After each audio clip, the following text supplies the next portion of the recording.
Hello dear students, कल के lecture में हमने क्या देखा था कि जब भी कोई इलेक्ट्रोमैग्नेटिक वेव वैक्यूम के अंदर प्रोपेगेट होती है तो उसकी वेलोसिटी क्या आई थी, हमारी लाइट वेलोसिटी की इक्वल आई थी। लाइट वेलोसिटी क्या होती है? 3 × 10⁸ मीटर पर सेकेंड। सेकेंड क्या किया था हमने कि जब भी कोई इलेक्ट्रोमैग्नेटिक वेव किसी मीडियम में से प्रोपेगेट करती है तो उस वक्त उसकी जो वेलोसिटी आई थी वो वेलोसिटी क्या आई थी? v = 1/√μ एप्सिलॉन, यही आई थी। ये हम कल कर चुके थे। फिर ये तो फर्स्ट पॉइंट हमने फाइंड आउट किया था। सेकंड पॉइंट हमारा क्या था कि अगर मीडियम का रिफ्रैक्टिव इंडेक्स निकाला था, n क्या था मीडियम का रिफ्रैक्टिव इंडेक्स, इसकी वैल्यू हमारी क्या आई थी? नॉन मैग्नेटिक मटेरियल के लिए √εr, यानी किसी भी नॉन मैग्नेटिक मटेरियल का जो रिफ्रैक्टिव इंडेक्स होता है वो क्या होता है? रिलेटिव परमिबिलिटी के स्क्वायर रूट के इक्वल होता है। तो ये हमने 2 पॉइंट तो देख लिए थे। थर्ड पॉइंट आज हम देखने वाले हैं कि जब भी कोई इलेक्ट्रोमैग्नेटिक वेव मूव करती है और एक उसकी प्रोपेगेशन की डायरेक्शन होती है, वो इलेक्ट्रिक और मैग्नेटिक फील्ड और जो वेव प्रोपेगेशन की डायरेक्शन वो आपस में क्या होते हैं? परपेंडिकुलर। यानी इस तरह से हम ड्रॉ करते हैं इलेक्ट्रोमैग्नेटिक वेव को। ये हमने मान लिया x है, ये अपना y और ये z डायरेक्शन है। अब वेव प्रोपेगेट कौन सी डायरेक्शन में कर रही है? z डायरेक्शन में। और जो पार्टिकल ऑसिलेट कौन सी डायरेक्शन में कर रहे हैं? इसके परपेंडिकुलर डायरेक्शन में दिख रहे हैं हमें। ये तो हम मान के चलते हैं। अब हम इसे मैथमेटिकली प्रूव भी करेंगे कि ये जो वेव के इलेक्ट्रिक और मैग्नेटिक फील्ड दोनों क्या होते हैं? इसके परपेंडिकुलर होते हैं।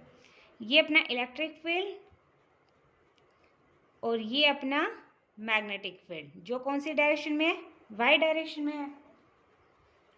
तो यहां से हम क्या प्रूव करेंगे? Electric and magnetic field both are perpendicular to wave propagation direction of wave propagation.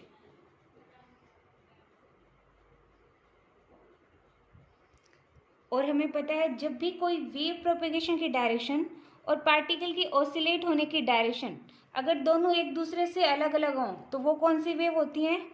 Transverse wave होती हैं।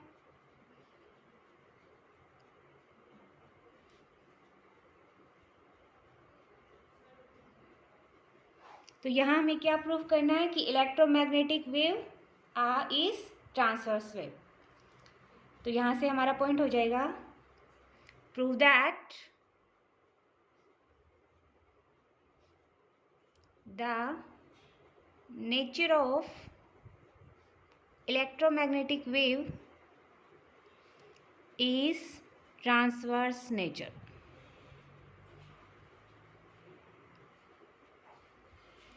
अब हम इसे क्या करेंगे? प्रूफ करेंगे।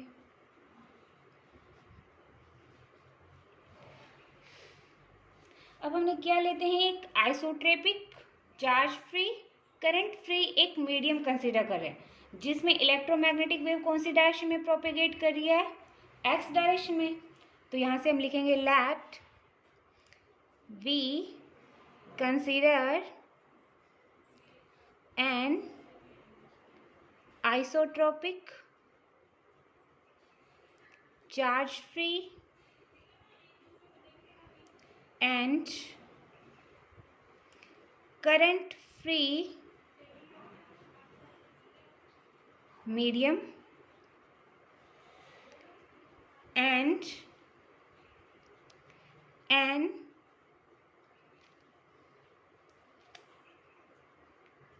electromagnetic wave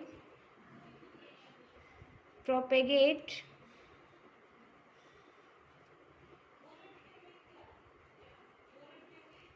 in this medium along x direction in this medium। यानी हमारी जो वेव प्रोपेगेट करी x डायरेक्शन में, तो इलेक्ट्रिक मैग्नेटिक फील्ड के कंपोनेंट x और एक्स डायरेक्शन के लोग और टाइम के साथ क्या हो रहे हैं, चेंज हो रहे हैं, और वाई और जेड के रेस्पेक्ट में मानते हैं कि ये अनचेंज रहते हैं. So component of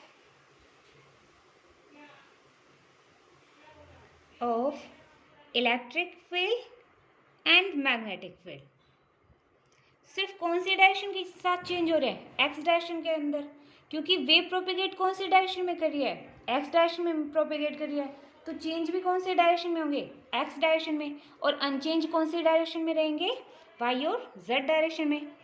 so component of electric and magnetic field change along x direction with distance x and time t and और y और z डायरेक्शन के रिस्पेक्ट में क्या रहते हैं, अनचेंज रहते हैं. Electric and magnetic field unchanged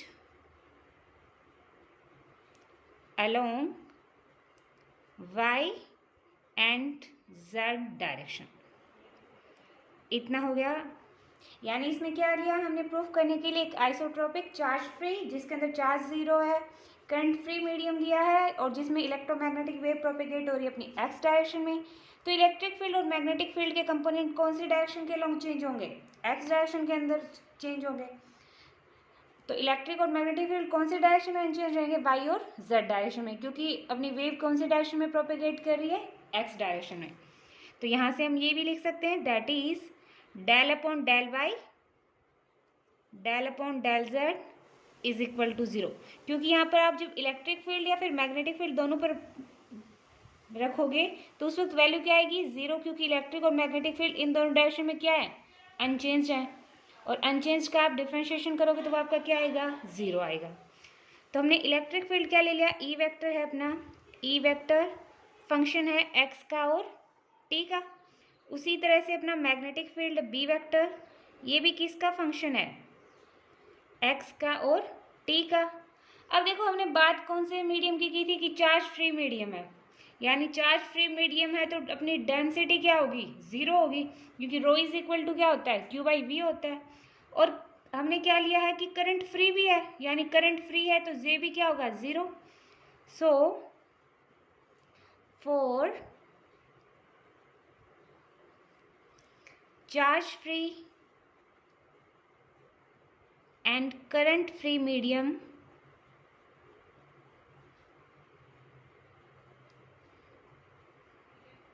that means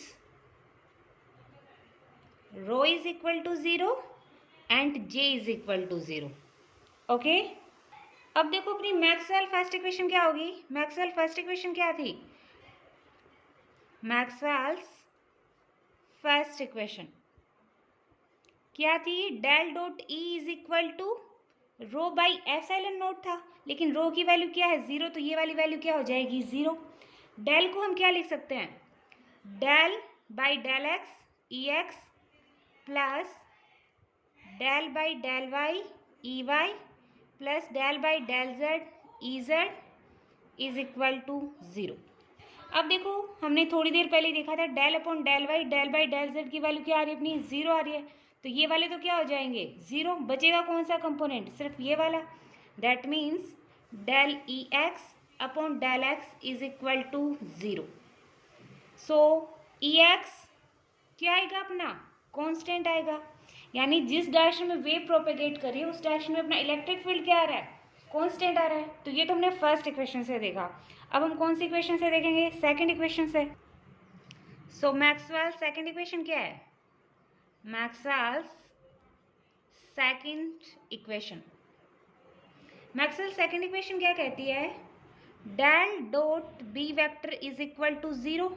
del की वैल्यू आपको पता है क्या होती है, del by del x i cap plus del by del y j cap plus del by del z k cap.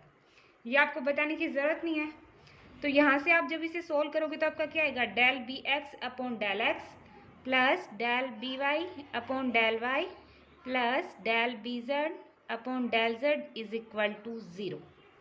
अब फिर से वही del upon del y del z की वैल्यू क्या थी, 0 थी, तो ये वाला तो क्या हो जाएगा, 0 हो जाएगा अपना। तो बचेगा क्या आपका, del B x upon del x is equal to 0। अब ये 0 है तो अपना क्या आ जाएगा, B x is equal to constant. अब यहाँ से भी क्या प्रूफ हो गया कि जिस डायरेक्शन में वेव प्रोपेगेट कर रही है उस डायरेक्शन में अपना क्या हो रहा है, मैग्नेटिक फील्ड भी कांस्टेंट आ रहा है। अब देख लेते हैं थर्ड इक्वेशन देख लेते हैं, यानी ये तो हमने डिस्टेंस के रिस्पेक्ट में देखा, अब हम किसके रिस्पेक्ट में देखेंगे, टाइम के रिस्पेक्ट में। और देख लेते हैं Maxwell's third equation. Maxwell third equation क्या कहती है कि del vector cross E vector is equal to क्या होता है आपका, minus del B by del t होता है। इसे आप किस तरह से सोल्व करते हो, आई कैप मैट्रिक्स फॉर्म में, del by del x del by del y del by del z. अब देखो डेल अपॉन डेल वाई की वैल्यू क्या आई थी अपनी, 0, तो इसकी जगह मैं क्या पुट रख सकती हूँ, 0 रख सकती हूँ, इसकी जगह भी 0 कर सकते हैं अपन। और यहाँ पर ई वेक्टर है तो E x E y E z आ गया, और इधर क्या आ जाएगा आपका minus del by del t, B vector को हम B x i cap plus B y j cap plus B z k cap, ये लिख सकते हो आप लोग। यहाँ तक तो कोई दिक्कत होगी नहीं। अब इसे हम सोल्व कर लेते हैं। अब देखो आई कैप वाला कंपोनेंट आप निकालोगे, तो आई कैप वाला निकालोगे तो क्या होगा, यहाँ पे ये 0 ये 0, यानी आई कैप वाला कंपोनेंट यहाँ से तो क्या है, 0 है। इधर क्या आपका del B x upon del t की वैल्यू क्या आ जाएगी, 0 आएगी, क्योंकि इधर 0 है और आपस में आप आई कैप वाले कोफिशिएंट की दोनों तरफ क्या करोगे, कंपेरिजन करोगे। अब यहाँ से हमें फिर से क्या मिल गया कि बी एक्स क्या है, कांस्टेंट है, और कांस्टेंट किसके रिस्पेक्ट में है, विथ टाइम। देखो थोड़ी देर पहले हमने बी एक्स कॉन्स्टेंट देखा था, ये किसके रिस्पेक्ट में कॉन्स्टेंट था, डिस्टेंस के, यानी बी एक्स कॉन्स्टेंट किसके रिस्पेक्ट में है, विथ डिस्टेंस। वैसे इलेक्ट्रिक फील्ड हमने स्टार्टिंग वाला निकाला था मैक्सवेल फर्स्ट इक्वेशन से, वो भी कांस्टेंट किसके रिस्पेक्ट में था, डिस्टेंस के रिस्पेक्ट में था। अब यहाँ से बी एक्स तो अपना आ गया कांस्टेंट टाइम के साथ। अब हम देख लेते हैं मैक्सवेल की फोर्थ इक्वेशन। अब मैक्सवेल्स फोर्थ इक्वेशन क्या थी आपकी, del vector cross B vector is equal to mu J. अब देखो हमने म्यू नोट क्यों नहीं लिखा, क्योंकि हम यहाँ पर आइसोट्रोपिक मीडियम लेके चले, वैक्यूम नहीं लेके चल रहे। Mu J plus mu epsilon del E by del t, यही थी ना। अब देखो हमने क्या माना था कि अपना जो मीडियम है वो कौन सा मीडियम है, करंट फ्री मीडियम है।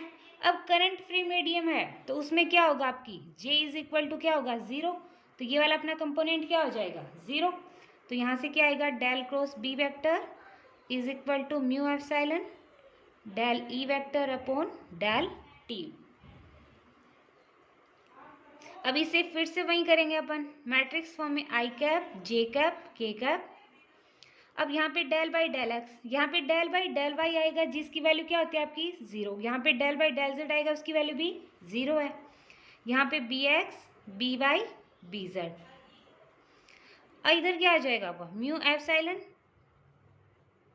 Del by del t i cap E x plus j cap E y plus E z k cap, यह आ जाएगा।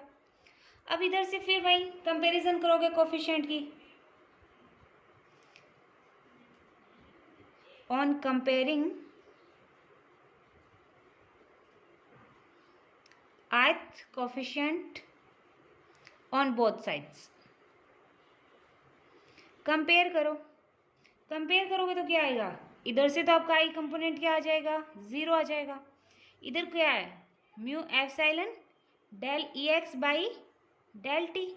अब देखो यहाँ से ये तो इधर नीचे जाएगा तो क्या आ जाएगा आपका, 0 हो जाएगा। तो del E x upon del t की वैल्यू तो आपकी क्या आ जाएगी, 0। इसे आप क्या लिख सकते हो, ई एक्स क्या है, कांस्टेंट है, बट कांस्टेंट किसके रिस्पेक्ट में है, टाइम के रिस्पेक्ट में। तो देखो हमने पहले जो मैक्सवेल फर्स्ट इक्वेशन ने हमें क्या बताया कि इलेक्ट्रिक फील्ड कांस्टेंट है, किसके रिस्पेक्ट में कांस्टेंट है, डिस्टेंस के रिस्पेक्ट में कांस्टेंट था। फिर सेकंड इक्वेशन हमने निकाली B x, Maxwell second equation से बी एक्स कॉन्स्टेंट आया, किसके रिस्पेक्ट में आया, अपना डिस्टेंस के रिस्पेक्ट में आया, ठीक है। थर्ड इक्वेशन में हमने क्या देखा कि अपना मैग्नेटिक फील्ड कांस्टेंट आया, किसके रिस्पेक्ट में, टाइम के रिस्पेक्ट में। और जब हमने मैक्सवेल्स फोर्थ इक्वेशन को सोल्व किया आइसोट्रोपिक मीडियम के लिए, चार्ज फ्री मीडियम के लिए, तो हमें क्या मिला, इलेक्ट्रिक फील्ड कांस्टेंट है टाइम के रिस्पेक्ट में एक्स डायरेक्शन के अंदर। तो यहाँ से हम क्या लिख सकते हैं कि इलेक्ट्रिक और मैग्नेटिक फील्ड दोनों डिस्टेंस और टाइम के रिस्पेक्ट में क्या रहते हैं, कांस्टेंट। सो यहाँ से लिख सकते हैं here we see that electric E x and B x both are constant with distance x and time t। लेकिन हमने क्या वेव को क्या मानते हैं कि वेव क्या होती है, अपनी अल्टरनेट वे में चेंज होती रहती है। लेकिन यहाँ पर तो क्या आ रहा है, इलेक्ट्रिक और मैग्नेटिक फील्ड का एक्स कंपोनेंट अपना क्या आ रहा है, जीरो आ रहा है। दैट मीन्स ई एक्स भी जीरो है और बी एक्स भी जीरो है। तो यहाँ से हमें क्या पता चलता है, इलेक्ट्रिक और मैग्नेटिक फील्ड कौन से कंपोनेंट में हो सकते हैं, एक्स वाले में तो होंगे नहीं, तो कौन से वाले में हो सकते हैं, या तो वाई में होंगे या फिर जेड में होंगे। तो यहाँ पर हम लिख सकते हैं सो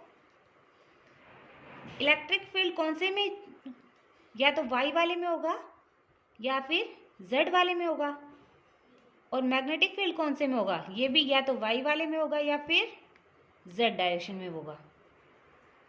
क्योंकि वेव क्या करती है, अल्टरनेट वे में चेंज करती रहती है। देखो स्टार्टिंग में हमने मान के चले थे इलेक्ट्रिक और मैग्नेटिक फील्ड दोनों कौन से कंपोनेंट में है, एक्स कंपोनेंट में है। लेकिन यहाँ से हमने प्रूफ कर दिया इलेक्ट्रिक और मैग्नेटिक फील्ड दोनों एक्स कंपोनेंट के लिए क्या आ रहे हैं, जीरो। तो यहाँ से हमें पता चल, और अपनी जो डायरेक्शन कौन सी, वेव कौन सी डायरेक्शन में प्रोपेगेट करी थी, एक्स डायरेक्शन में प्रोपेगेट करी थी।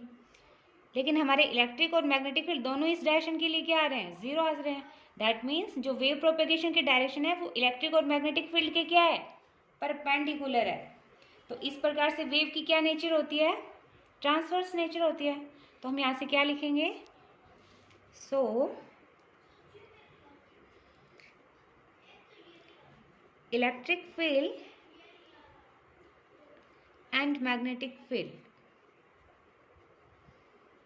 both are perpendicular to the direction of wave propagation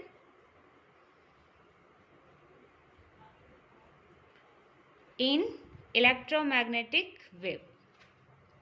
So wave has transverse nature.